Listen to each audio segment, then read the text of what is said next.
Komið sæl og blessuð og velkomin í þáttinn Vikuskammт, beina útsendingu á föstudegi. Það nú eiginlega of gott veður til þess að vera hérna inni í sjóðheitu stúdíónu en ég reyna að koma á móts við ykkur með að vera í hvítri skyrtu. Ég hugsaði með mér, ég var nú að fara í hvíta skyrtu á jólum og síðan ég flutti frá Akureyri til Reykjavíkur þá eru góðviðrisdagar svo sjaldgæfir að það kannski ekkert vond hugmynd að fara bara alltaf í hvíta skyrtu þegar gott veður eins og í dag. En gestir mínir eru góðir, þeir eru 4 eins og jafnan er. Fyrstan ber að nefna nafna minn, Björn Leví, vertu velkominn. Takk fyrir. Þú vilt að við köllum þig nörd. Já. En svo ertu fyrrum þingmaður. Ég í símaskráni nörd. Já. Og Ómar Örn Magnússon, skólastjóri Hagaskóla. Vertu velkominn. Takk. Þú stóðst í stórræðum í vikunni. Já, heldur betur. Skólaslit. Algjörlega. Já. Það verður gaman að ræða við þig menntamál í hér síðar í þættinum. Nú, Sanna Magdalena Mörtudóttir, vertu velkomin, borgarfulltrúi. Takk. Þú ert eini fulltrúi kvenkynsins í dag.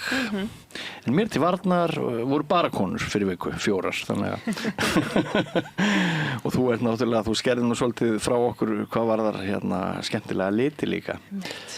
Einmitt. En já. En og síðast en ekki síst, Björgvin G. Sigurðsson, framhaldsskólakennari, fyrrum þingmaður og ráðherra. Og ég mjög ánægður með að fá þig hér að rauða borðinu því að mér finnst eins og það sé mjög langt síðan þú tókst einhvern þátt í þjóðmála umræðu. Já, svona í einhverju mæli en svona maður fylgist með og tekur þátt svona innan síns flokks á köflum með þetta, en það eru liðin okkur ár síðan var virku þáttakandi. Einmitt. Ég dúkaði svona upp á Hringbraut meðan hún var reglulega. Jú, akkurat. En ekki svona daglegu gestur í þáttum lengur, ekki sinn. Nei, og þú kemur lengst að, sko, þú býrð á Selfossi, ekki satt? Já, ég kem alla leið þaðan, sko. Já, þannig að mér finnst að þú að fá alveg svona aðeins meiri tíma heldur en hinnir, sko, það er lengra fyrir þig að koma eitthvað. En við sjáum hvernig það raðast. Heyrðu, ég ætla að byrja á því að ræða bara hvítu skyrtuna mína og veðrið, sko. Að það breytist náttúrulega allt í svona góðu veðri. Ómar Örn, ef við byrjum bara á þér, ertu búin að vera á öðrum stað í huganum í dag heldur en? Já, allir við séum ekki búin að vera það flest hver, sko. En jú, við tökum eftir, ég kom á hjóli og vildi bókstaflega berjast í gegnum miðbæinn. Þar var allt fullt af fólki og þess vegna kom ég líka svona alveg með í síðasta lagi. Já.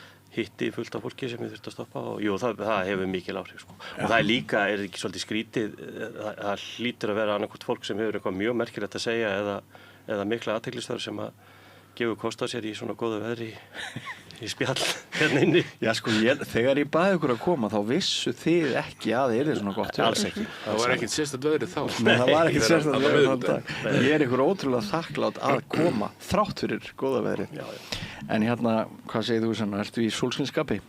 Já, og ég reynir nú að vera það alltaf í litríkum fötum af því að þó sé grátt úti stundum yfir vetratíman og þá finnst mér einhvern veginn bara litrík föt geta gert svo margt fyrir mann að vera bara allavega litríkur í gegnum daginn, sko. En það er bara gaman þegar sólin kemur, maður verður alltaf svo rosalega, ég verður rosalega ánægð og einmitt fyrir út á svalir að vinna með sólglerun og reyna að nýta eins mikinn tíma og hægt er úti og svona rölt á milli staða í staðan fyrir að taka strætó ef maður getur. Einmitt, maður verður félagslindur í svona góðu veðri. Svo gaman að sjá allir þessi blóm líka. Já. Litrík blóm. Einmitt. Ég tók daginn eldsnemma í Sundlaug Vesturbæjar og það var alveg ótrúlega mögnuð stemning. Og ég tók eftir því að við sem erum kannski vanari því að vera útaf fyrir okkur, við förum að spjalla.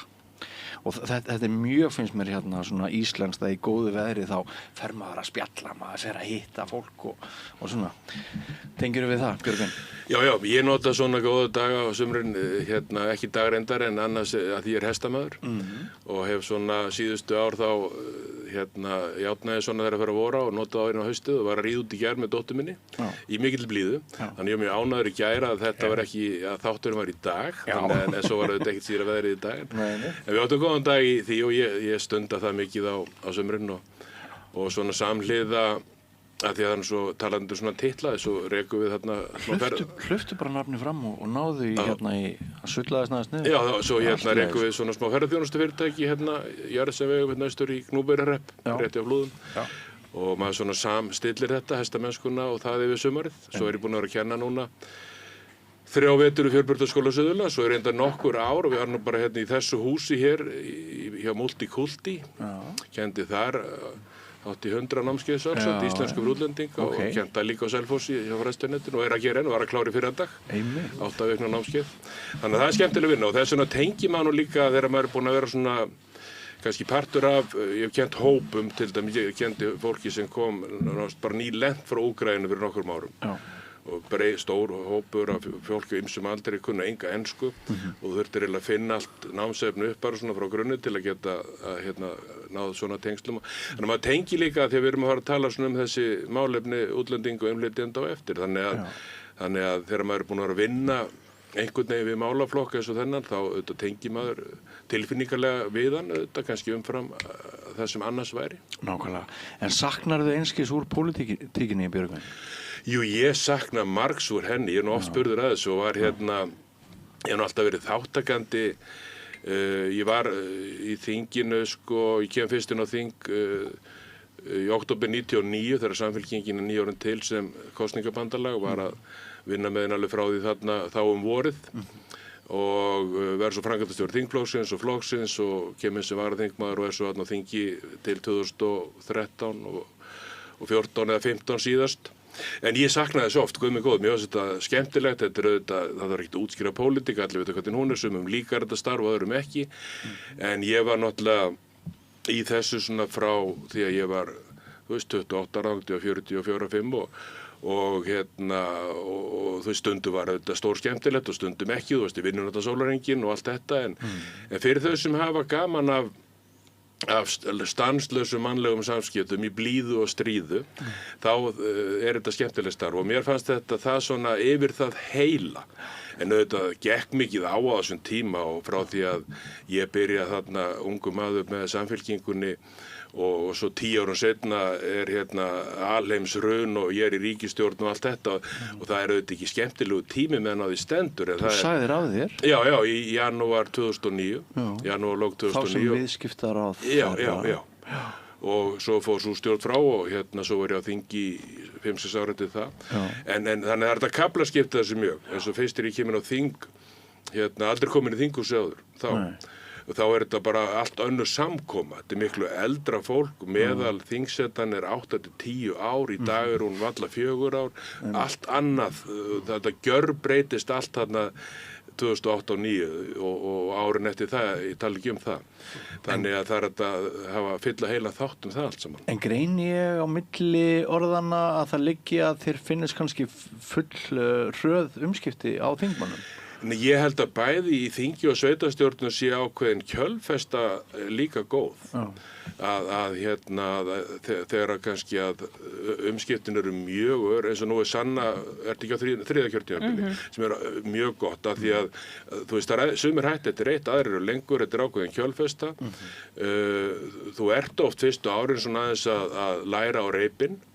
Og svo þegar þú ert komin inn í þetta þá ferðu að geta svona beittir meira og gert meira og svona kannski þetta er 2, 3 og 4 kjörtímabil en auðvitað er þetta persónubundið alltaf sumir á þeirri skoðun að þetta er að vera stutt og tímabundið en það er svo sem kannski ekki mikið þörf á því í dag að því að þessi að meðal setan, bæði setastjórnum og alþingi er ákaflega stutt en ákveðin kjölfesta er ágæti því þó að endurnýjun sé alltaf góð.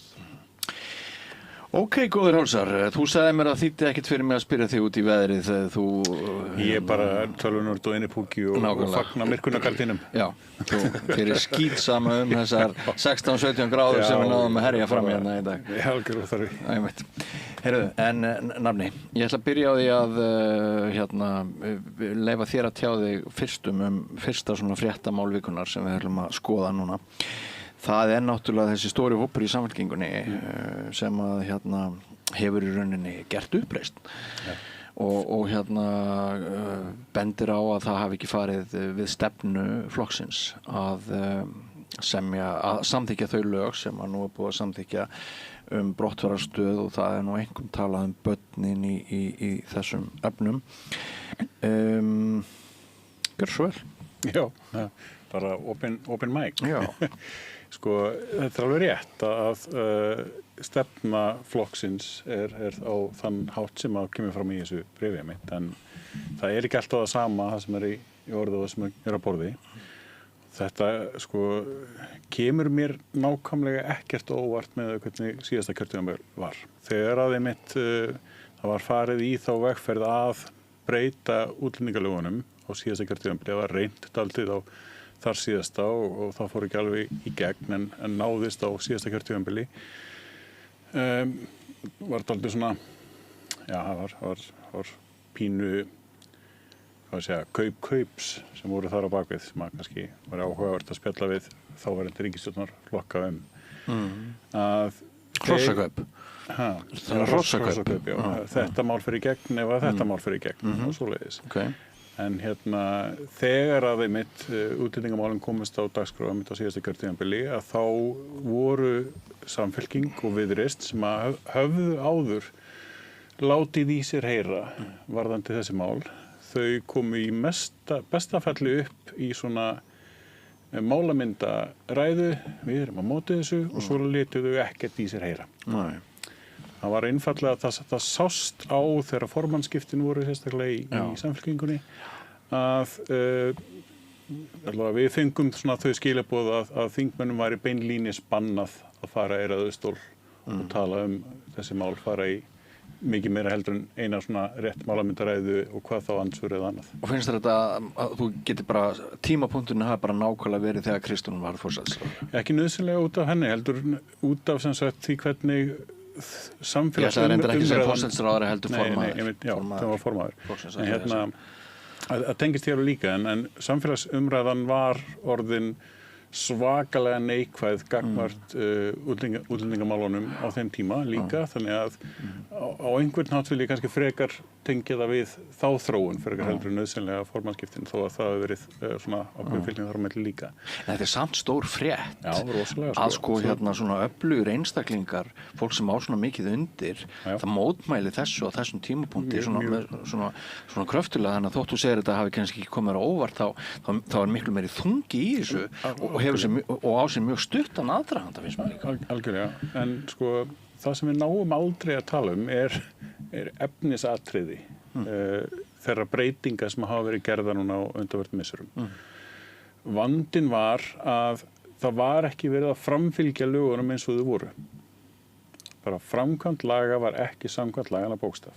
En það var ítrekað verið að segja okkur að við varum með einhverja séríslenska reglur og bla bla bla og þetta væri vandamál og það mætti ekki henda fólk út á götu og ég veit ekki hvað þau eruð að hafa lagaheimild fyrir því og svo frá eins og þau gerðu það samt en sem sagt voru gerði afturreka með það og þá þurftu þau breyta lögunum sem að þau þá gerðu en sem sagt villan í því rauninni var að ná að sannfæra fólk að það var eitthvað að lögunum það var ekki neitt að lögunum það var mikið að framkvæmdinni en þau vildu bara hafa framkvæmdina allt öðruvísi heldur en lögin voru og tókst að draga þau breytingarnar í þessa átt. En var einhver þörf á harðari löggjöf? Nei, í rauninni ekki sko. Það þurfti bara einfaldlega að fara vel og rétt eftir þeim lögum sem voru. Það var viljandi ekki gert.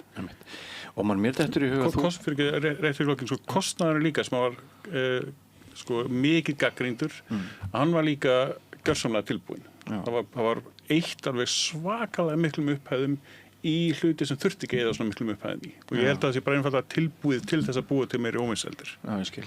Og man mér dettur í huga þótt þú sért eini gesturinn sem ert ekki með pólitískan feril að baki, að þá hafir þú tölverðan áhuga á þessum málum og mér langar að segja það að ég var viðstaddur skólaslit Hagaskóla núna í vikunni og ég sá hvað framlag nýrra Íslendinga var mikið þar á þessum skólaslitum og ég var ekki var við annað en að þar hefði tekist mjög vel að inngilda fólk og það væri mjög svona fallegur andi. Hvað hefur þetta að segja? Já, takk fyrir það. Það svo sem gengur stundum mjög vel og stundum gengur það brösulega bara eins og gengur en hérna ég alveg sammála því að það var gaman að svona við heyrðum raddir og bæði hérna börn sem að tala íslensku sem sitt fyrsta tungumál syngja á arabísku og svo barn sem að talar íslensku ekki sem sitt fyrsta tungumál flytja bara þrumuræðu á íslensku og þakka fyrir tækifæri sem henni hafa boðist í gegnum skólan sem var náttúrulega bara mjög fallega. Og ef maður skjóta inn í engin flytjandi ræðu fékk aðræðins athygli og hún. Nei, örugglega ekki. Manni fannst þetta náttúrulega alveg stórkostlegt. Og aðeins að við kannski tölum mikið endilega hana en ég menn hún hefur verið á Íslandi í 3 ár og talar reyprænandi íslensku og það áhugavert. Ég var á málþingi fyrir svona mánuði 6 vikum síðan þar sem að einmitt Sigríður Ólafsdóttir og Auður Pálsdóttir voru að fjalla sínar rannsóknir og sögðu bara mjög skýrt við íslenska flókið tungumál en það ekkert flóknar en mörg önnur tungumál og við getum vel gert kröfu og gert ráð fyrir því að ungt fólk eða bara fólk á öllum aldri geti lært þetta tungumál eins og önnur tungumál. Vandamálið kannski meira að íslenska málumhverfið svolítið brotakennt að börnin jafnvel þó svo þau séu í íslensku málumhverfi í skólunum sem þau eru alls ekkert allan daginn. Ég meina margir grípa bara of snemma til ensku og hérna margir sem koma nýjir til landsins læra fyrr ensku en íslensku jafnvel þó svo þau kunni enga ensku þegar þau koma til landsins. Og ef maður skjóti inn í nemendur Hagaskóla hafa margoft sýnt gríðarlegan áhuga á útlendingamálum.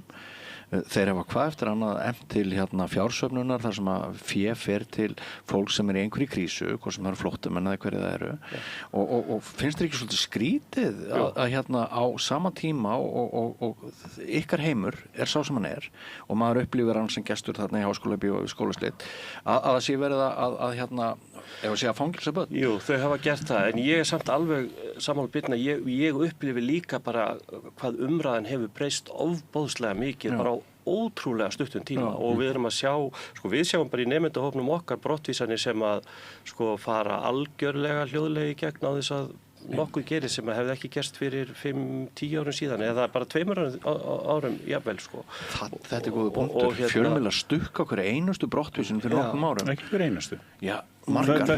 Það sem að litu út fyrir að vera undarlega menn til bara lagana eins og þau voru. Það var auðvelt að ná athygli á ákveðin mál og við vorum fyrir 6 árum, líklega 7 árum, 2019 þá börðust við með nemendur með skólasystur sinni og það mál var komið á það stig að það þurfti að vekja athygli pólitíkurinnar á því og auðvitað vitum alveg hvernig það virkar. Það miklu auðveldar að koma að stjórnarandstöðunni sem þá voru einmitt Píratar og Samfylkingin og við fengum svakalega góðar viðtökur og gott backup og síðan reyndar og ég held ég mig alveg segja það núna, það mörg ár liðin að við náðum svona ákveðinni leið inn að þáverandi forsætisráðherra sem var Katrín Jakobsdóttir á þess að svona hafa tengt hana beint við þetta á sínum tíma sem að var til blessunari í þessu máli en jafnvel þó svo og við finnum alveg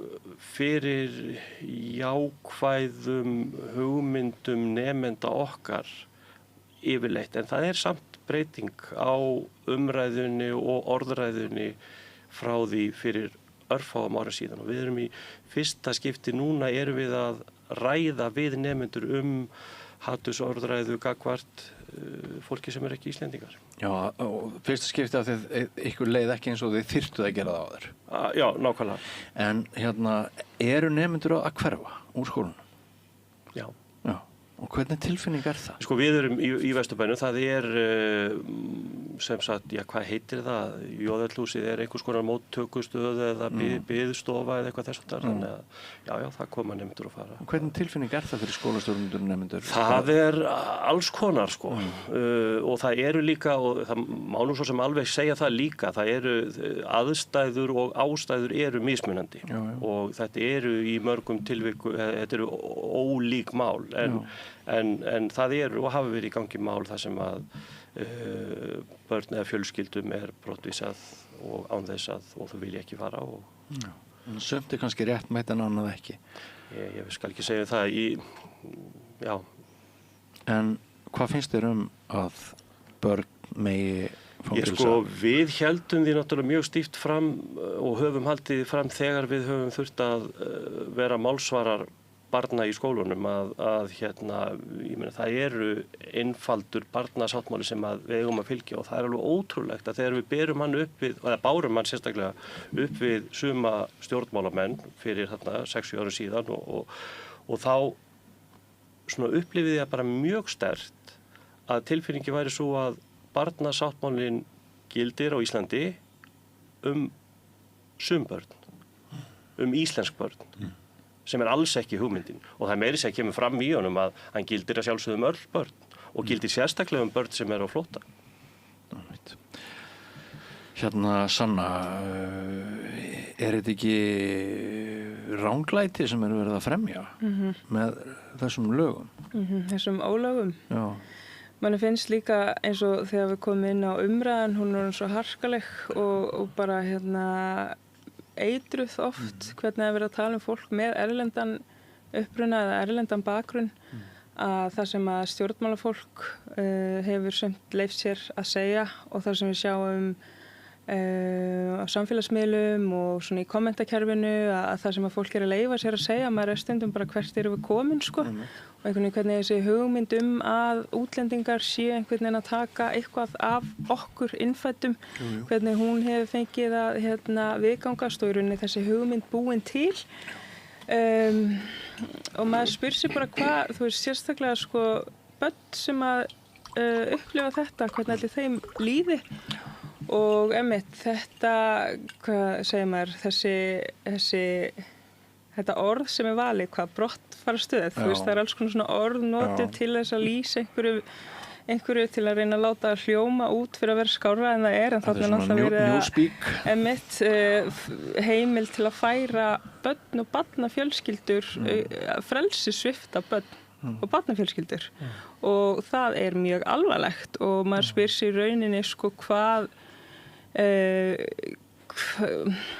erum við sem samfélag að ná einhverju góðu fram með því að þetta sé orðið að veruleika hvernig þetta að fara að leysa í rauninni það sem við þurfum að teljum að þurfa að leysa í samfélaginu og þetta er alltaf svona þversagnakennt líka að heyra einhvern veginn sko já við verðum að hafa eitthvað svona úrræði sem svona loka stig ef að fólk einhvern veginn neitar allri samvinnu en á sama tíma heyrir maður í þá fólki á þingi sem að talar fyrir þessu bara já við viljum helst ekki þurfa að nota þetta af því að okkur finnst þetta mitt alls ekki góður kostur að vera að fara þessa leið en samt þurfa að fara þessa leið og maður hugsa einhvern veginn það verður að vera hægt og það er alltaf hægt að finna einhverja lausn sem er betri en þessi og í rauninni bara að enginn hafi greitt atkvæði gegn þessu það segir manni ýmislegt og og svona leið og kannski fólk er að gagnrýna eitthvað svona þá er strax mótrökin stundum bara já, viltu bara öll landamæri séu opin og við getum nú ekki bjarga öllum heiminum og maður er bara já, það er enginn að segja það er enginn að tala það þannig að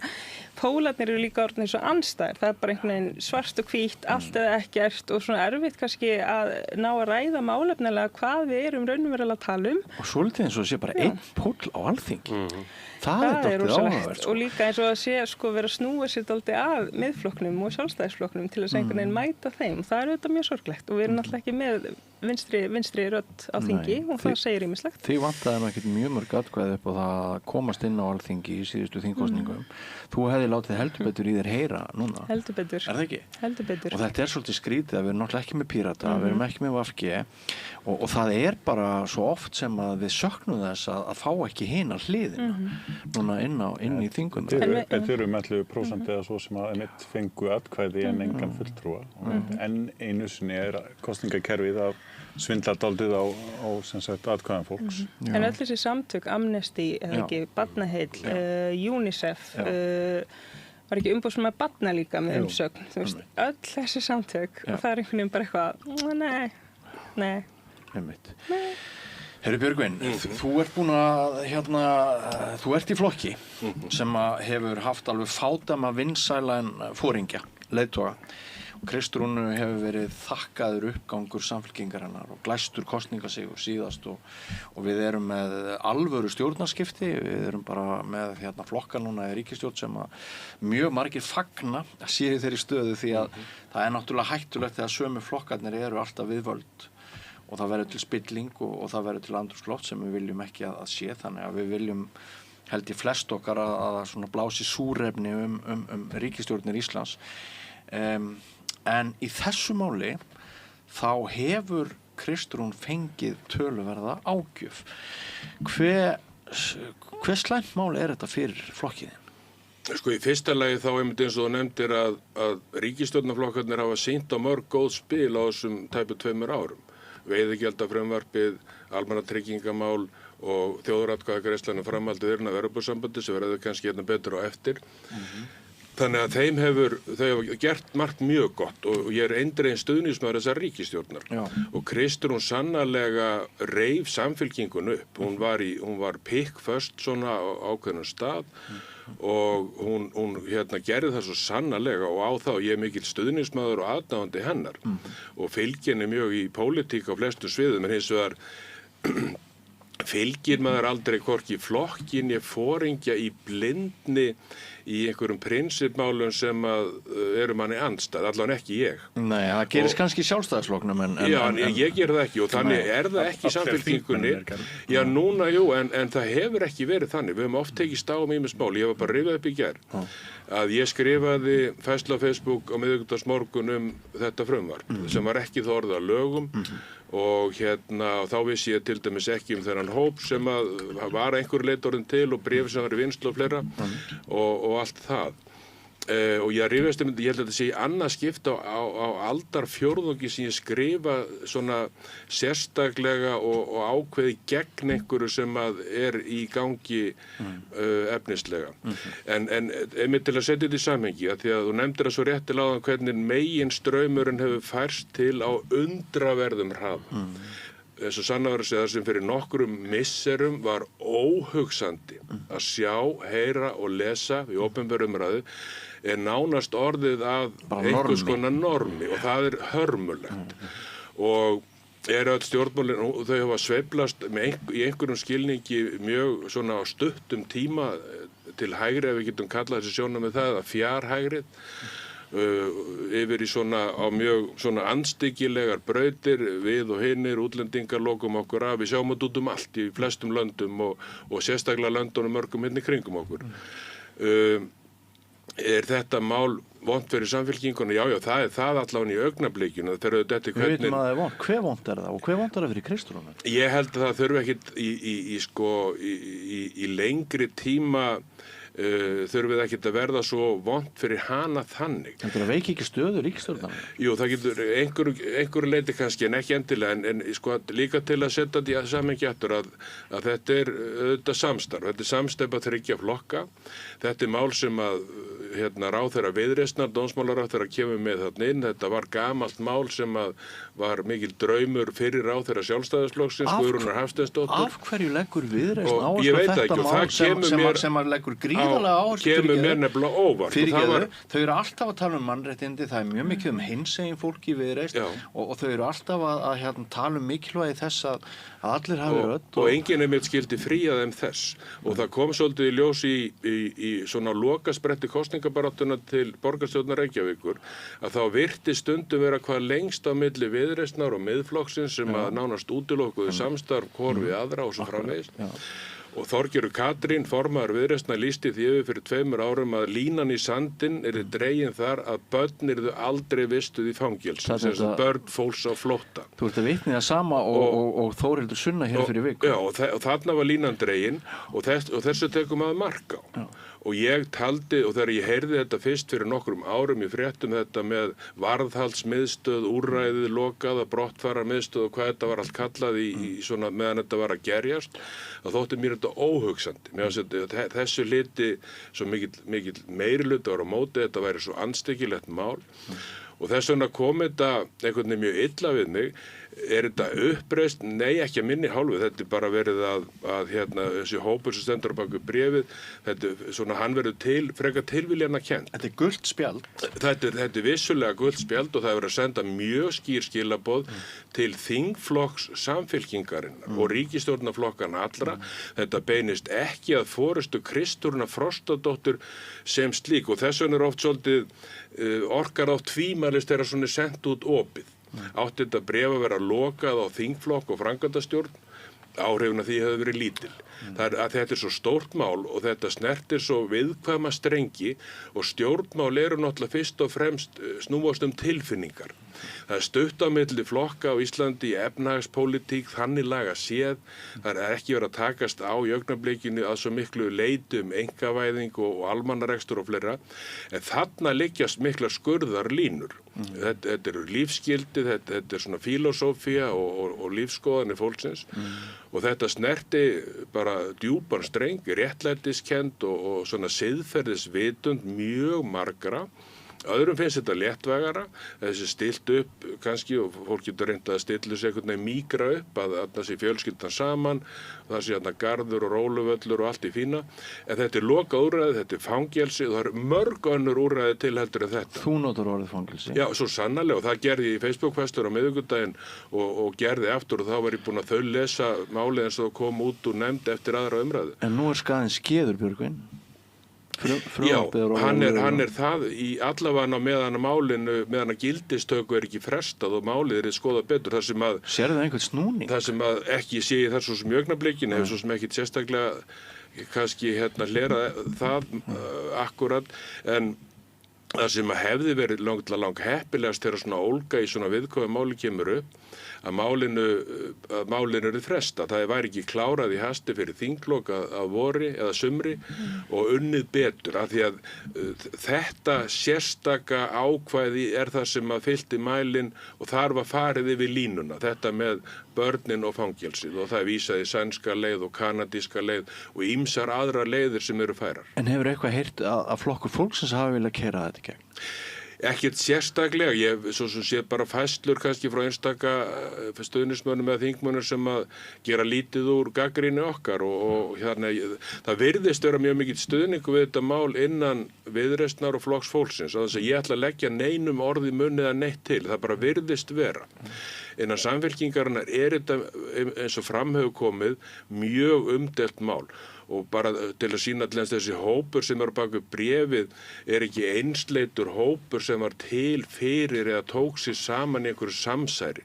Stefán Jón Hafstein, Guðmundur Andri Tórsson, Sofía Sigurðardóttir, alls konar fólk héðan og þaðan úr flokknum, borgarfulltrúi og margir aðrir sem að og sjálfsagt ef þau hefðu gefið sér eitthvað tími það þá hefði sjálfsagt verið þetta að hafa þennan lista svo margfald að þannig að talan og honum skiptir ekki öllu máli. Heldur eru það skilaboðin til þingflokksins og ríkisstjórnarflokkana allra þriggja sem hafa mikinn stuðning meðal samfylkingafólks. Ég styð eindregið fyrir utan þetta málu þetta og hef dáðstað framgöngur í mörgum málum og það mörgu ólokið, erfiði tímar, alþjóðavísu í efnahagsmálum og allt þetta.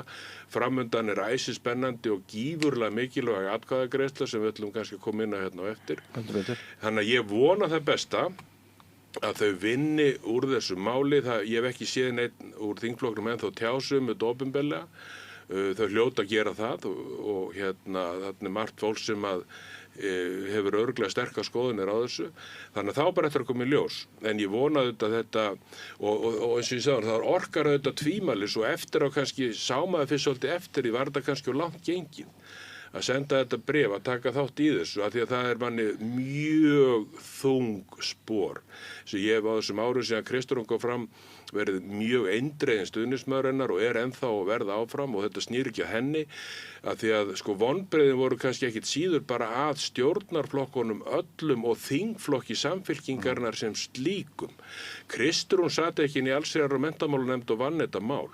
Það voru aðrir sem gerðu það og þetta fer inn í þingflokkana og við sem hefur setið í þingflokkum til lengri og skemmri tíma vitum alveg hvað gengur þar á. Stundum að gera mikil mistök þar. eftirlaunafrumvarpið 2004 og mörg önnur mál sem er svo undið ofan af og það bara gerð mistök. Og þetta mál eru mistök, þannig gengið allt og langt, þetta óþarfi, það ekkert sem kallar á þetta. Það er erfitt að vinna úr þessu að því þetta orðið að lögum. Gildistakan þekki ekki alveg nákvæmlega hvort á að byggja þetta í desember eða janúar og næsta árið eitthvað. En eins og öllum mannanna verkum er hægt að breyta þessu. En það búið að færa mörkin og línuna svo rosalega langt, þú veist, viðmiði fyrir því hvað er eðlilegt. Núna er orðið bara rosalegt og maður spyr sig af hverju erum við með barnasáttmála, getur ekki bara tekið hann úr sambandi fyrst það ætlum augljóslega ekki að verða hann. Það er ekkert allir sem að samþykja hann eða hann er ekki í gildi alls staðar svo sem. En ég verð að segja samt að þegar ég sá þessa frétt núna bara, ég var ekki fyrir að dagða eitthvað svo leys eða þessa yfirlýsingu þessa hóps að ég hugsaði bara, þú veist, það hlaut að koma að því og ég hefði miklu meira verið að bíða eftir þess að ég, þú veist, þekki fullt af samfylkingafólki og einhverja sem eru á þessum lista og ég veit alveg að þau samþykja ekki þetta. Og þess vegna er áhugavert bara hvaðan forystan sækir svona sínar hugmyndir, sko. Bara til að bæta einu við, því að ég glemdi því áðan, að það að fólk taki sér saman og fari gegn einhverju sem er í gangi hjá þingflokki og ríkisstjórn í stórum flokki og breiðum eins og samfylkingunni getur líka verið jákvætt. Af því að það er fullt af fólki út í feltinu sem sér það er fullt af fólki í samfylkingunni sem er á móti þessu og er á minni skoðun og þar með styð ég flokkin áfram. Þetta virkar alveg í báðar áttir. Best hefði kannski verið ef þetta frumvarp hefði ekki orðið að veruleika með þeim hætti sem það varð að lögum. En þú varst búin að biðja orðið örstutt áður en við förum í menntamálinu og ESB. Þetta er ekkert að fara að hafa neinn sérstök áhrif á fylgið nema einhvern kannski örstuttum tíma. Þetta er ekkert að fara að hafa neinn áhrif fyrr en að það kemur dæmi það af hverju þetta er slæm hugmynd. Við höfum þau svo fordæmi frá öðrum löndum og það er líklega ekki að vera að gerast á þessu kjörtímabili og mögulega ekki næsta fyrir þetta hvernig ríkisstjórn verður þar svo sem. En þú veist, Samfylkingin gaf frá sér yfirlýsingu með stóra fallega mynd með hvað þetta var æðislegt frumvarp og það er enginn þingmaður að fara að segja neitt annað. Það verður engum þingmanni leyft að segja neitt annað. En það má vera og sko hvort þetta mitt komið fram í fylgismælingu, það er ekkit víst og maður veit ekkit hvað hreyfir það. Það er svo miklu og hvernig athyglin er og allt það og svo snýst umræðinu svo margt og fer yfir í annað. En það snýr kannski ekki það heldur hvað var það samfylkinguna. Það er miklu meira að það skipti máli að halda breiddinni saman og að ganga ekki gegn svona grundvallar sjónarmiðum stórra hópa í flokk. Já, ég vildi aðeins ítreka það það sem ég sagði áðan þegar umræðan í þessu var að breytast á svipuðum tíma og þá voru formannskipti í samfylkingunni. Þá held ég að það hafi frekar verið bara lestur á svona skapið í samfélaginu gagnvart þessum málum frekar heldur en annað. Ég get alveg tekið undir það. Ég ætla að ræða við ykkur Evrópumálin og menntamál og Sanna ætlar aðeins að koma inn á borgarmálin líka, svona það nýjasta í þeim. Ef að fara úr þessu kannski bara yfir í Evrópumálin, taka aðeins hringum það. Það styttist í 29. ágúst. Ísland liggur á hliðinni í rosalega vondur yfirlildi. Það er ekki mikið góð rök sem að maður svona staldrar við. Jú, við fjölmiðlamenn, við erum alltaf að fá einhverja skýrslur og við erum að reyna að gera eitthvað málefnilegt þetta en það er rosalegur hávaði og það þótti kraftaverk að ríkissjónvarpinu tókst að setja saman einn sjónvarsþátt þar sem ekki var fullur af einhverjum ranghermi og ligum áróðri og þá klöppuðu allir saman höndunum sem eru þeim megin en hinn sagði Ríkisútvarpið var að sanna að það er svo hlutdrægt að það var að leggja það niður. Þetta er svona sirka mín sýn af þessu. Við skulum bara fara hringinn hjá okkur, hvernig þið upplifið þetta. Mér finnst þetta er áhugavert. Við í Hagaskóla kennum nemendunum rökvillur og ég held að það væri hægt að fylla þá umfjöllun úr umræðinu sem hefur verið í gangi og við finnum svo mörg dæmi svo margar rökvillur sem slengt er fram. Það var mjög hressandi að fá silfrið á mánudaginn og þá velti ég fyrir mér sko, erum við að gera mistök því við erum náttúrulega nýbúin að fara í gegnum borgarstjórnarkosningar á ekki einhver annar að fá að setja mál á dagskrá en stjórnmálamenninni sjálfur bara við, þú veist, auðvitað er þetta hlutur fjölmiðla og auðvitað að einhverju leitin, þetta er voðalega gamaldags dagskrárgerð hjá Ríkisútvarpinu mjög oft, það verður bara að segja eins og það stöðvar eins og þessi hafa gjör umbylt hugmyndum okkar það hvernig ætlum við að standa fyrir rökræðu umræðu og þau eru mjög föst í einhverjum svona skrýtnu formi hjá RÚV. Já, og ég held að við bara fyrir borgarstjórnarkosningarna settu einhverjir flokkar mál á dagskrá sem þeir höfðu engan áhuga og ætla ekkert endilega að standa fyrir. En hvernig heldur þetta fari, Ómar? Heldur það verið já eða nei? Ekki hugmyndið, en fyrir mig persónulega, þú veist, mér finnst bara spennandi að sjá hvað er framundan ef við segjum já, þannig að ég mun sjálfsagt gera það. Eins og staðan er núna. Finnst þér mikið liggja undir? Er þetta stórt? Hvað gerist þarna í lok ágúst? Ég veit það ekki, þetta er svolítið, maður getur fengið þá hugmynd að þetta sé svolítið sérkennilegt ferli vegna þess að er möguleiki að klára það á starfstíma þessara stjórna til dæmis. Þú veist, munu við klára viðræðurnar og leggja máli fyrir þá eða munu ekki einhverju aðri vera búin að taka við sem að geta bara gert eins og framsóknarmenn gerðu á sínum tíma, bara hringt út og sagt að við erum hættir. Senda bréf, eða SMS eða hvað hann var. Sko, það er ekki alveg loku fyrir það skotið að það myndi nást á þessu kjörtímabili en það er því náttúrulega að vera mjög þétt.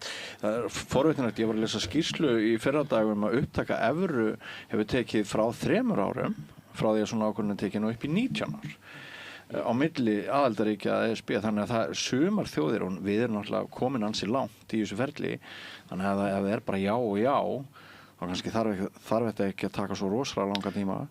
En svo er áhugavert líka að hlusta á stjórnmálum sem segja bara viljið stöðuleika, við vissum það ekki, við getum alveg tryggt ykkur stöðuleika eða þið viljið, við þurfum ekki að fara í Evrópusambandið til þess. En svona, ég heyri það bara, þú kannski vilt nú ekki heldur vera bara að ræða það pólitískt vegna stöðuna sem skólastjóri grunnskóla en ertu alveg portarólegur yfir þessu hvort að já eða nei, bara svona í hreinskilni sagt? Já, mér langar að sjá hvað er framundan ef við segjum já. Mér finnst það upplýst skoðun. Hvað segir þú, Sanna? Ætlar þú að segja já eða nei? Ég er ekki spennt fyrir þessu. Ég er nei. Myndu segja nei? Já. En ég viðurkenni að ég get alveg kynnt mér máli betur. Ég veit ekki í rauninni allar hliðar þessa máls og svona einmitt talandi upplýsingaóreiðu, kannski hvar fólk ætti að byrja til þess að fá áreiðanlegar upplýsingar til þess að móta sér skoðun. En er það ekki næstileggur? Þú veist, er ekki eðlilegt að segja bara já núna og svo næst þá skoðar það málið? En ég persónulega nei sko, mér finnst bara ýmislegt líka, þú veist, það er mikið verið að tala um áhrif á efnahaginn og einhvern veginn hvernig það geti haft áhrif, en mér finnst líka bara einhvern veginn hvernig ESB og hvernig allt þetta stríðsrekstrar brölt er í rauninni. Mér finnst það líka, það er eitthvað sem skiptir mig máli. Þá geti einhver nefnt á mótið öryggis og varnarmál skipta Ísland miklu máli. Við erum í NATO. Við erum ekki. Sko, mér finnst líka bara, mjög margt í þessu og líka bara hvað áhrif myndi hafa á verkalýðsmál, vinnumarkaðsmál, hvernig bara, þú veist, þegar þetta er svona stór umgjörð og smæð Íslands, þú veist, hvernig spilar það inn í. Það er alveg ýmislegt í þessu og bara sjálfsagt að fólk fá að segja sína skoðun en ég persónulega er ekki spennt fyrir þessu sko. Þetta er að sé þannig almennt hjá vinstrinu þessum flokki sem að þú ert í, eru þið öll á einu máli að þetta sé vond? Ég held að það sé mjög skiptar skoðanir sko. Og vinstrið eru þetta framboð og þar eru 2 hreyfingar sem eiga aðild. Ég held að það sé mjög skiptar skoðanir en ég held að svona, ef maður skoður þetta út frá glerugum stéttskiptingar og svona antikapitalisma að þá svona niðurstaðan svo að það séu ýmsir gallar hana. En ég þekki alveg fólk sem er vinstramenn í lífinu og sósíalistar sem eru á því að við eigum að gera þetta og það er bara sjálfsagt að þjóðin fá að segja sitt í þessum málum og bara við séum lýðræðisleg og förum að vilja þjóðarinnar en svo er líka athyglisvert ef þetta verður nokkurn veginn svona 50-50 hvað því það þarf að hafa aukin meiri hluta, þarf að hafa 70%, 60% sem að hefur áhuga hvar línan dregin, hvernig vera niðurstöðu túlkaðar, þetta þetta bara mjög margt sem spilar inn í og líka tímasetningin. Nú sólin komin og kannski erum við svona flest að fara að vera mikið úti og njóta góða veðursins og jafnvel fólk sem jafnvel fólk sem fer svona til útlanda mikið, kannski í júlí að ferðast landið, þú veist, þetta alveg alls konar sem spilar inn í og þetta kemur líka inn í borgarstjórn því að nóg að gera yfirkjörstjórn núna og þannig starfsfólk sem að vinnur hjá borginni sem þá að fara að sinna þessu og eru nýkomin út úr borgarstjórnarkostingum þar sem var auðvitað nóg að gera þannig að maður fær líka öðruvísi svona innsýn inn í rauninni heim þeirra sem haldi utanum þetta og hvað þetta gríðarlega stórt að skipuleggja þær kjörstaðir þá þarf að tryggja aðgengi og bara mjög mikilvægt að þetta sé gert vel sem að þetta en það bara alls konar í þessu sko sem að ýmsar spurningar sem vakna og auðvitað finnst mann einhvern veginn að þurfi þú veist að tryggja að við séum með nógu góða hagstjórn hér heima til þess að ná að bjóða upp á bara mitt. Finnst þér við búum góða hagstjórn hér heima sem stendur? Nei, alls ekki. En þér vist ekki endilega sjálf gefið á batni eitthvað þegar við göngum í ESB?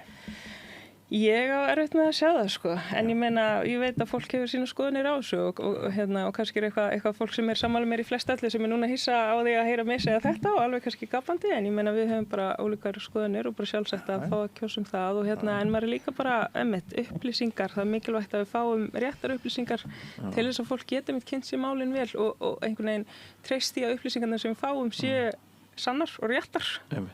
Björgvin, varst þú einhvern tímann blaðamaður?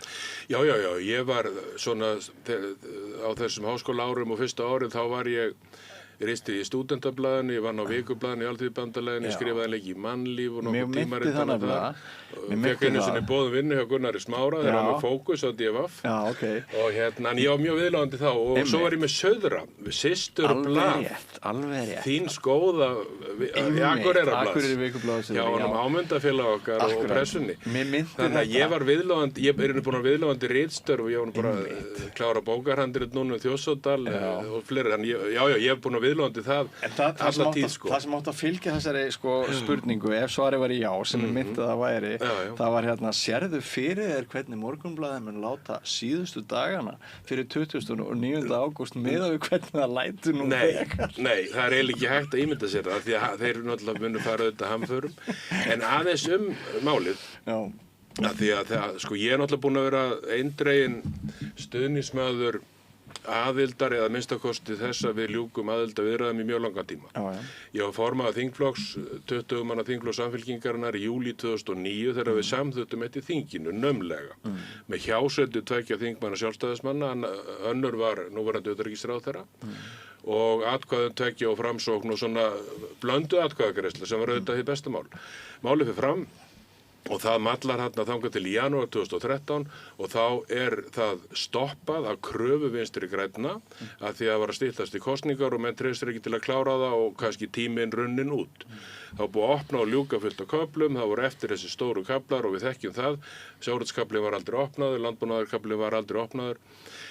Getum við klárað þetta á stuttum tíma alveg örugglega. Við erum náttúrulega svo innleidd í sem auka aðilar að Evrópusambandinu. Tæki langa tíma að taka upp evru, örugglega fullu en leið og ferlið hæfist myndi það gefa gjaldmiðlunum mikinn trúveruleika og breyta mörgu. Kostir og gallar vitaskuld sko mun eitthvað breytast daginn eftir örugglega ekki neitt. Þetta tekur allt sinn tíma, við getum lifað við að vera ekki hérna. Ég held að þetta sé stærsta óleysta verkefni fyrir framtíðina. Ég held að ef við komum landinu og framtíðinni í skjól í öflugu myntsvæði, öflugum gjaldmiðli í sambandi sem við erum búin að vera aðilar að í 30 ár. Við erum hluta innri markaðinum, 450 miljón, við erum búin að innleiða mjög margt gott þarna, neytendalöggjöf, alls konar góða hluti líka. Þetta er eftir sjávarútvegsmál og landbúnaðarmál, viðkvæm og stór mál. Ef þetta fellur, þá er það út af því að menn fara hér mikinn út af til hvers að barist í þorskastríðunum, hvað með landhelgina, hvað með fullveldið og eins og við nefndum líka áðan í málunum sem við ræddum fyrst að stjórnmál snúast náttúrulega 80% tilfinningar.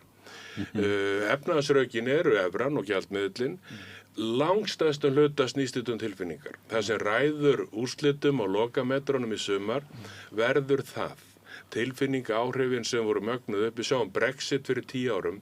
Það var keyrt á tilfinningum af Brexit sinnum, efnahagslegum rökum af þeim sem vildu vera áfram inni. En það var líka keyrt áfram af algoritmum og Já, fyrir nú utan og sá þáttur gæti sannarlega bara orðið sigurvegarinn í sumar. Cambridge Analytica og allt það, sko. En bara einmitt, það má segja svo margt þetta og við tökum kannski frekari þættum þetta síðar. Við hefum náttúrulega bara ekki átt að ræða neitt. Komið svo víða við, en talandi einmitt okkar þetta í lok sumars, því verður ekki breytt, en þáttakan, kjörsóknin skiptir miklu máli og getur skipt öllu máli. Af því að það alveg augljóst að í öllum kosningum þá þetta eldra fólk sem skilar sér betur á kjörstað og það kannski heldur íhaldsamara. Brexit var ákveðið af því að yngra fólkið í Lundunum skilaði sér ekki á kjörstað. Og þetta getur haft mikil áhrif hér líka. Þannig að við bara verum að vona það besta að þáttakan verði að minnsta kosti ágætt og umræðan sæmileg. En með upplýsingagjöf, ég vildi bara skjóta inn í að því að nú margt fólk að styðjast við gervigreindina eða mállíkan eins og það væri réttar að kalla þetta. Af því þetta þetta ekki eitthvað sem þú getur, sko, fólk að kannski sitja inn einhverja spurningar og bara treysta því, kannski alltaf í blindni. Þannig að líka bara, þú veist, hvert við að sækja upplýsingarnar, hvernig við mótum við okkur afstöðu til hlutana og maður hefur alveg smá áhyggjur að því að við séum einmitt ekki að fá réttar upplýsingarnar og séum að móta skoðanir út frá einhverju sem við gefum kannski of mikið vægi til að treysta á því það þetta, þú veist, hérna í heimi þar sem við fáum bara fullt af upplýsingum, þá vill maður einhverju svona auðvelda leiðsnutun til þess að geta fengið bara hérna kosti og galla, en það ekki alltaf að gefa réttu mynd af hlutunum. Þetta góða punktur. Og við fáum ákveðnar upplýsingar og aðrir hópar fá aðrar upplýsingar, sko. Ég bjó í Englandi á Brexit og hef búið þar síðan, sko, og ég hef ennþá ekki kynnst englendingi sem að kaus með Brexit. Það er skrítið, sko, bara mínir hópar bara eru ekki þar, sko. Nei. En hérna, við erum hérna með þig sem framhaldsskólakennara og þú ert skólastjóri. Þú hefur verið að kenna? Jú, ég hefur verið að kenna, og ert fyrirvonandi þingmaður og pæli hvort þetta klára ESB-dótið. Já, ok. Örstutt, gjör svo. Já, sko, til að byrja með þetta þjóðaratkvæðagreiðsla og það sem áhugavert sagt einmitt ná að klára þetta á þessu kjörtímabili eða fer þetta yfir á næsta kjörtímabil og munu þá alþingiskosningarnar næst snúast það að þá kjósa flokka sem að fara eða fara ekki í Evrópusambandið. Ég held að sagt að ef að við erum að fara í aðildarviðræður, sama hver ríkisstjórnin þá myndi ég alltaf senda fólk sem að vill fara í Evrópusambandið. Því að það skilar okkur einfallega betri samningum. Fólk sem vill ekki fara í Evrópusambandið að mínu mati myndi viljandi skemma fyrir þá búið til lélega samninga. Þannig að þú veist, á þeim forsendum þá ágætt svona að hafa það í huga. Að við erum að fara í þjóðaratkvæðagreiðslu sem að býr til svona ákveðin hliðar raunveruleika með almenna kosningar. Alveg eins og með stjórnarskrána. Og það ekki búið að fara eftir henni ennþá. Ég hef ekki mikla trú á því að stjórnmálin eins og þau eru í dag muni fara eftir þjóðaratkvæðagreiðslunni eftir almennar kosningar. Þrátt fyrir það sem skýrt umboð, eða hversu skýrt það verður, þessar kosningar. Og þegar ég að leita rökum það hvernig ég á að kjósa í þessum kosningum, þá enda ég alltaf bara á einum stað, einmitt út af upplýsingaóreiðinni. Það verið að ljúga okkur, hægri og vinstri og fram og aftur. Þannig að gjörsamlega eina leiðin til þess að komast að því hver að ljúga mér að fá að sjá aðildarsamninginn og lesa það sjálfur. Og ég hlakka til þess að lesa aðildarsamninginn og benda á fólki sem var að ljúga mér að segja þegiðu. Já, heyrðu þetta, ég sé bara amen eftir þessu. En hérna, eins og ég var að nefna áðan, þá við erum með framhaldsskólakennara, við erum með skólastjóra grunnskóla, við erum með þig sem hefur verið að kenna og við erum með borgarfulltrúa og ég held nú kannski að úr skóla- og frístundaráði. Akkurat, úr skóla- og frístundaráði. Til að hafa mikið með byrja þar, mjög spennt. Komin í það. Þetta er menntapanel. Þetta er nefnilega menntapanel. Ég var búin að lofa ykkur að sleppa ykkur bara eftir 7 mínútur og svo ætlum við líka aðeins að ræða hérna einhver stök borgarmál með Sönnu. Þið verðið að fyrirgefa mér, við förum kannski nokkrar mínútur fram yfir 5. Hérna þótt verið sér gott. Það er líka komið sumar og kannski mikil stemning fyrir menntamálum eða hvað. Ég held að sé alltaf stemning fyrir menntamálum. Útskrift í vikunum svona? Hérna, mig langar kannski til að þið tveir bregðist aðeins við þeirri umræðu sem hefur verið núna mjög sterk að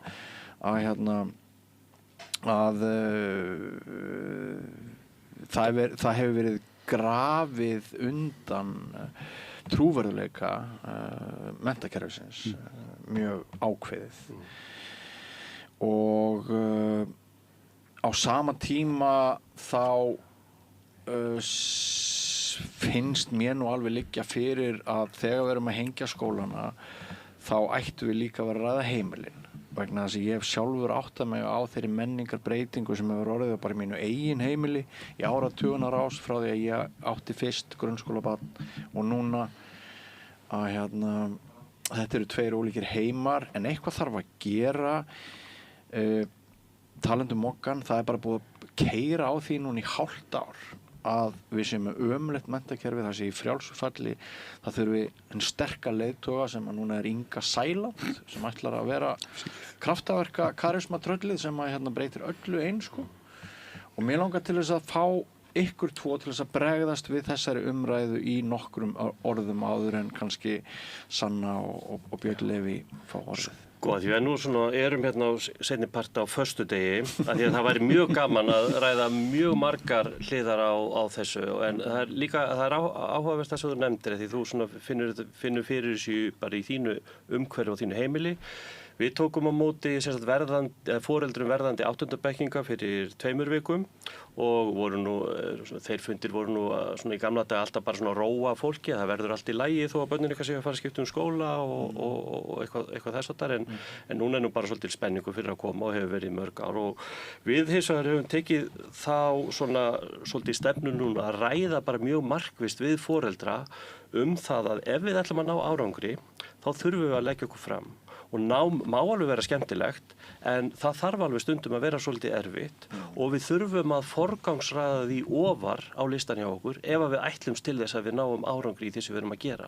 Við verðum alveg vör við það að mjög margir ég ekki við að tala nemendur en mjög margir foreldrar forgangsraða námi barnanna sína of neðarlega fyrir neðan tómstundir, íþróttir ýmislegt sem eða jafnvel bara frí.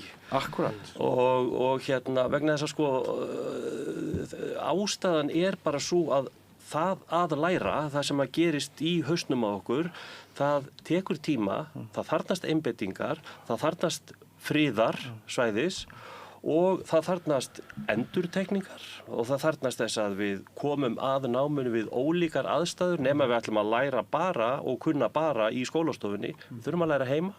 Heimanám hefur mjög mikið dottið út. Þannig að eins og þetta eru svolítið annar gír sem að við erum komin í en þetta eru pælingar sem við erum mjög mikið að ræða á kennarastofunni hjá okkur. Já, við bara hreinlega, þetta var þáttur sem að við höfum ekki sinnt sem skildi, hann drabbaðist niður. Þú segir þetta sé neðar tómstundum. Já, ég meina, það er bara misjafnt sko, ég meina það eru bara mjög margir sem að forgangsraða námi barnanna sín og börn sem að forgangsraða þessu ofalega en sumstaðar er það þannig, sannarlega. Ég tengi alveg við þessa þróun eins og við lýsir henni. Hvað segir þú? Já, þetta er nefnilega athyglisvert og gaman að heyra skólastjóra tala þetta af sinni þekkingu og yfir sínu við málið. Ég kem að þessu svona sem svona á seinni hluta starfsævinnar. Ég fer að tek kennsluréttindin bara fyrir nokkrum árum. Ég var með masterspróf, gat tekið þetta á einu ári. Langaði alltaf að hafa þetta og hef mjög gaman á að kenna. Mér finnst það skemmtilegt. Maður getur sinnt þessu svona með öðrum, maður stillir þetta þannig af. Og við erum með, má segja, 5 skólastig ef við tökum fullorðinsfræðsluna inn í þetta. Yfir það heila held ég að við séum með mjög gott menntakerfi, mjög öflugt og gott menntakerfi. En áskoranirnar í samtímanum eru mjög miklar. Bara á þessum árum sem ég er búin að vera að kenna í framhaldsskóla, post-COVID, þegar sem var mikið högg á allt félagslíf og skólastarf í landinu og ekki síst í framhaldsskólunum sem lokuðu og krakkarnir mörglendi vanda, hætti í skóla og allt þetta og þetta, mjög misjafnt hvernig það var. En svo komum við þarna inn aftur og þetta fyrir að byggjast upp og ná takti og þá náttúrulega erum við komin inn í veröld svona efsta stigs samfélagsmiðla og svo gervigreindar. og þú kemur beint inn í það fyrir 2 árum, 3 árum þegar chatinn opnar að þú séð það mjög auðveldlega hverjir voru að svona ganga eins og langt þar. Ég að kenna félagsfræði, heimspeki og afbrotafræði og slík fög í skólanum, stórir hópar, 20-30 manns í hóp og svo allt í einu á þessum örstutta tíma er mállíkanið orðið miklu fullkomnara. Það er náttúrulega ekki nokkur lifandi vegur að sitja eins og einhver rannsóknarlögregla allan daginn og reyna að finna þetta allt saman út og er náttúrulega bara höfða til skynseminnar og allt það. En áskoranir eru miklar, en bara eitt sem ég vildi nefna. Að því maður býr sér oft til svona stutt tímaverkefni í félagsfræðinni, leggur eitthvað fyrir þau svona eitthvað úr samtímanum og eitt sem að stendur svo upp úr er gagnrýni þeirra sjálfra á samfélagsmiðlana og þessa yfirþyrmandi netveruleika. Þau sjá tímabil og tilveru foreldra sinni í nostalgíu. Þeim finnst þetta svo, og auðvitað er ég ekki alhæfa, eins og við lærum í rökfræðinum, maður segir aldrei allir og enginn. En þetta er almennt og ótrúlega mörg þeirra eru svo ofboðslega krítísk á, þeim finnst þetta svo ofboðslega heftandi á öll samskipti, við situm öll í frímínútum í símanum, þú reynir að fá þau til að vera ekki að nota síman í tímunum þannig á þess að þú veist að vera stanslust að atast í þeim þú veist og það gengur í sjálfu sér alveg en þetta er auðvitað bara líka áskorun fyrir kennarinn og allt það og þetta er nú að tala um framhaldsskólastiga sem að þú ert að vinna með svona hálffullorðnu fólki sem að þar sem önnuna hlutverkinu sleppir upp ákveðnum marki allavega. Þannig að áskoranir eru gríðarlegar en þessi ég var að hugsa í morgun þessi þráhyggja samræmd próf A, B, C, 1, 2, 3 bókstaf og allt þetta ég veit ekkert hvað er nákvæmlega best í þessu en ég hef alltaf haft svona mikinn varhug gagnvart samræmdum lokaprófum til dæmis í grunnskóla auðvitað þarf að vera einhverjir mælikvarðar og hvernig okkur er að ganga og allt það en þetta er notað svo mikið til að flokka fólk alveg eins og með okkur og hina þessa útlendinga og flóttamenn við og þau þá verið að flokka fólk svo mikið eftir getu þessir stóðust, þessir ekki þú ert búin að fá bara vitnisburð upp á það þú ert handónið, þetta er líka svona þetta er svolítið það þarf að fara varlega í þessu öllu saman finnst mér að því að borgin var að tilkynna það sá ég að þau ætla að taka aftur upp samræmd lokapróf. Jú, það var eitt af málefnum Sjálfstæðisflokksins. En bara svo það sé skýrt ég er ekki að segja að það sem er að í kerfinu sé foreldrum og forgangsröð þeirra að ræða þetta var bara eitt atriði sem við vorum að læra við foreldra. Auðvitað eru við líka að skoða hvað við getum og þurfum að gera inn í skólanum og það sem að Björgvin nefndi, við erum símalaus skóli og við tilkynntum nemendum sem að voru að klára núna í 8., 9. og 10. bekk að þau skili inn tölvunum og þau fá þær ekki aftur næsta haust. Við ætlum að fara að lesa pappír og skrifa með penna og blýanti og þurfum að fá fleiri námsbækur og meiri bækur. Námsgögn, emitt. Eru margir skólar á svipari línu? Ég veit ekki. Nei, það koma fleiri á eftir. Það munu fleiri koma á eftir. Þetta er áhugaverð tilraun og áhugavert ansvar. Að því ég er með nörd við liðin á mér, tölvur og tækni og gervigreind á svo sannarlega sinn stað og er frábær þar sem við viljum nota hana. En ég er á þeirri skoðun að hún á sér eins og gervigreind lítinn stað í barnanámsferlinu sem á að fara fram og þá er hún bara svipað eins og mótor og þrekhjólun í ræktinni. Saman fyrirgjöðu. Já, bara námsgögn og fjárframlag til námsgagnagerðar og að þetta sé fjölbreytt og þú veist, örugglega slatta álagi sem er á skólasamfélaginu í dag og kennurum og ég held að sé bara mikilvægt að treysta kennurum. Við erum núna með borgarstjórnarfund á þriðjudaginn þar sem að ein tillaga Sjálfstæðisflokks, Framsóknar og Viðreisnar er símafrí í grunnskólum. Ég er persónulega á því að ég held að líf okkar væri betra ef við værum inn í símanum en ég held að þetta eigi ekki að koma svona ofanfrá. Það er persónulega bara mín skoðun. Það sé ekki borgarstjórnar að segja einhvern veginn við erum búin að ákveða þetta fyrir alla skóla í Reykjavíkurborg og þetta er nú í gildi í mörgum skólum og emitt kom þarna í samráðsgátt. Það er eitthvað þar til umsagnar. Fær krakkin ekki aðgengi að símanum í frímínútum? Eða bara ekki vera með skólum. Ég held að þetta mér koma neðan frá þessi Björgvin nefndi og mér finnst ég bara að finna fyrir því. Ég held að þetta komi fyrr en við höldum Já, kannski er það óskikja. En var kosið skólamál í borgarstjórnarkosningunum núna að þínu mati? Af því það mikil umræða, það miklar áhyggjur af menntamálum. En það kannski minna lausnir. En svona einhverju leiti, en líka hvernig lítum við á menntamál? Þú veist, hvert markmiðið með skólanum? Af hverju eru við að mennta börn? Það til þess að þau geti einmitt útskrifast og verið hæfir einstaklingar á atvinnumarkaði, eða það til að einmitt efla gagnrýna hugsun, kenna börnum að taka þátt í lýðræðislegu samfélagi og svo framvegis? Sem lykilspurning, sko. Ef við byrðum að spá fyrir þetta kjörtímabil sem nýhafið í höndum þessa nýja meirihluta, sérðu fyrir þér nú þegar að það verði einhverja breytingar? Já, heldur betur. Við erum sjáum núna íslenska fánan fyrir framar Ráðhúsið og búið að fjarlæga 2 fána Palestínu og Úkraínu til samstöðu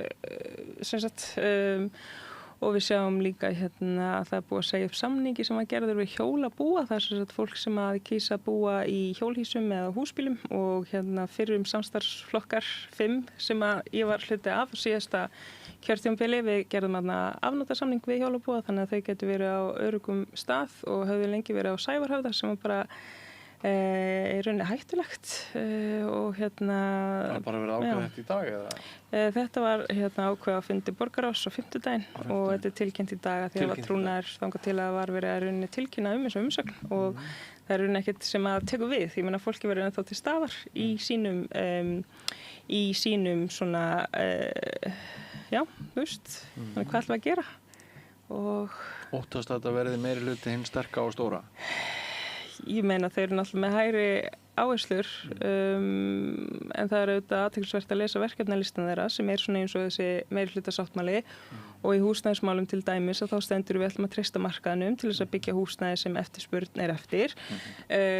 Markaðurinn hefur og mun aldrei ná að leysa húsnæðisþörf allra en svo heldur maður áfram að lesa um verkefnalista og þá stendur við ætlum að halda áfram með óhagnaðardrifið húsnæði þannig að þá strax virðist vera komin efi hjá þeim að sé að treysta markaðnum til þess að útvega öllum húsnæði þannig að verður bara nóg að gera hjá vinstrinu og okkur sem erum ekki sammála þessum áherslum að þá veita aðhald og láta í okkur heyra og það er heldur betur nóg sem maður hefur verið að gera núna en ég bara hlakka til að komast líka inn í skóla og frístarráð og bara fá að kynnast skólasamfélaginu betur. En hvað er þetta með Ara Edvald og embættin hans? Er verið að hlaða honum í eitthvað stöf sem að hann ætti ekki að vera að sinna eða ég var bara að lesa einhverja fréttir í gæri eða í morgun eða eitthvað? Orkuvitan. Er hann besti vinur meirihlutans? Það er bara hærið sér sína, með það ekki? Gott gigg og bara það hefur ekkert meira að segja. Það allir orðin sveittir og allar langar út. Þú mátt eiga loka orðið menntamál. Mikil ábyrgð. Kannski svona svo fólk viti hvaðan er að koma þá ég hef vinnu í leikskóla, ég kennti í grunnskóla, ég var í Kennó í Den og framhaldsnámið mitt var í gervigreind og menntatölvutækni, unnið í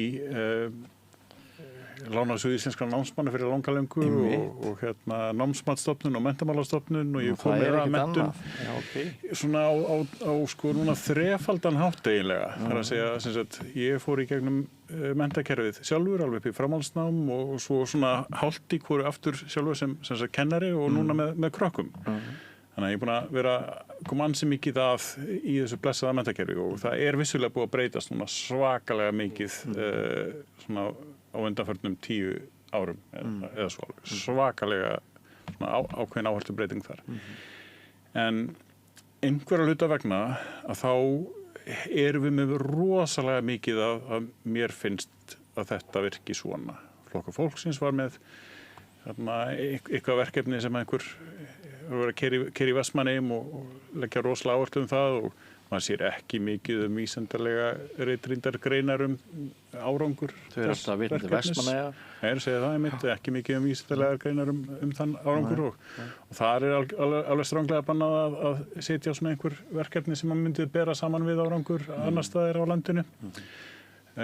Ég hef verið með samræmd próf þar sem að þau voru þessi svo high stakes próf þar sem að þú kláraðir einmitt og það var einhverjum sem skipti máli fyrir framhaldsskólan og þar sá maður bara afburða nemendur bara í rauninni brotna saman undan álaginu og það er ekki ástand sem við viljum.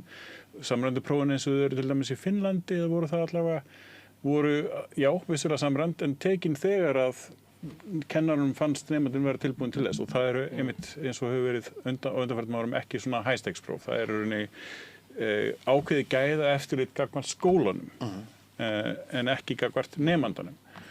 Og við erum alltaf spírhætt einhvern veginn við það að sýna niðurstöður þeirra prófa upp á gæðaeftirlit gagnvart skóla sem vist frekar bagalegt.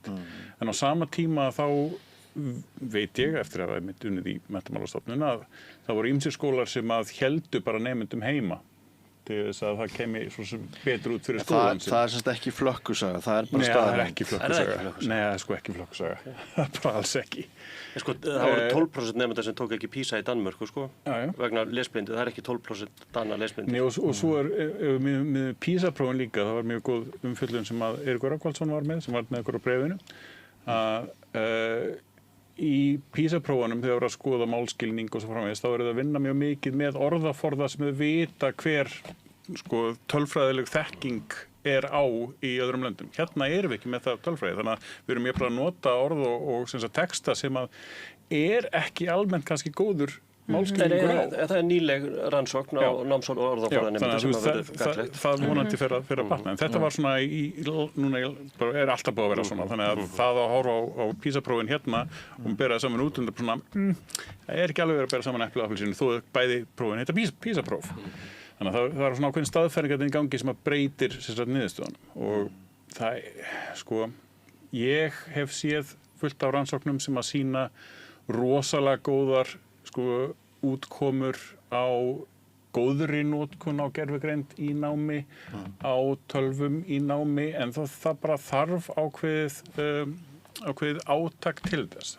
Það gerist ekkert sjálfkrafa að kennarar allt í einu bara gervigreind birtist og kennarar munu sjálfkrafa kunna að nota gervigreindana í kennslu til hagsbóta bæði sjálfum sér og nemendum.